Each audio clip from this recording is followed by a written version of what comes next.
నెల్లూరు జిల్లా గూడూరు టీడీపీ కార్యాలయంలో ఎమ్మెల్యే పాశం సునీల్ కుమార్ మీడియా సమావేశం నిర్వహించారు.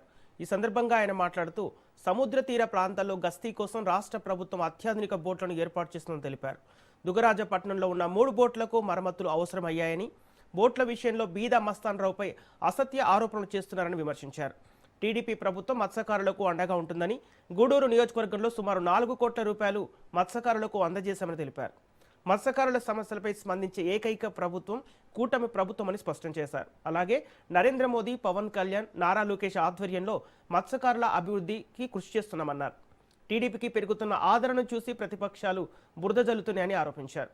గత వైసీపీ పాలనలో మత్స్యకారుల అభివృద్ధికి ఏమీ లేదని విమర్శిస్తూ నియోజకవర్గ సమస్యలను సీఎం చంద్రబాబు దృష్టికి తీసుకెళ్తామని స్పష్టం చేశారు. చెన్నైకి చెందినటువంటి మత్స్యకారులు వాళ్ళ బోట్లు వేసుకొని వచ్చి ఇటు సూర్యాపేట దగ్గర నుంచి ఇటు కావలి పైన కూడా వెళ్ళి మొత్తం మత్స్య సంపదని దోచుకున్నటువంటి కార్యక్రమం చేస్తున్న విషయం ఒకసారి అందరికి తెలిసిందే.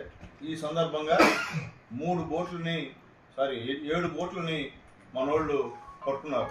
రాష్ట్ర జాలర్లు పట్టుకొని అవన్నీ కూడా ఒక దగ్గర పెట్టారు. అవి దొంగతనంగా ఆ బోట్లను తీసుకుని వెళ్ళిపోయారు. తర్వాత విషయం ఏంటంటే, మనకి ఆ సామర్థ్యంగా బోట్లు మన దగ్గర లేవు. దుగరాజపట్నంలో 3 బోట్లు ఉన్నాయి మనకి, అవి చెడిపోయి ఉన్నాయి. వాళ్ళ బోటుతో కన్నా మనం ఉండే బోట్లు కానీ ఢీకొంటే మన బోట్లు తునకలయ్యేటువంటి కార్యక్రమం. దీనిపైన మన ముఖ్యమంత్రి నారా చంద్రబాబు నాయుడు దృష్టికి మంత్రులు పెద్దలు ఆనం రామనారాయణ గారు, అలాగే ఎమ్మెల్యేలు అందరం కూడా కలెక్టర్ గారుతో సహా ఆయన దృష్టికి తీసుకెళ్ళాం.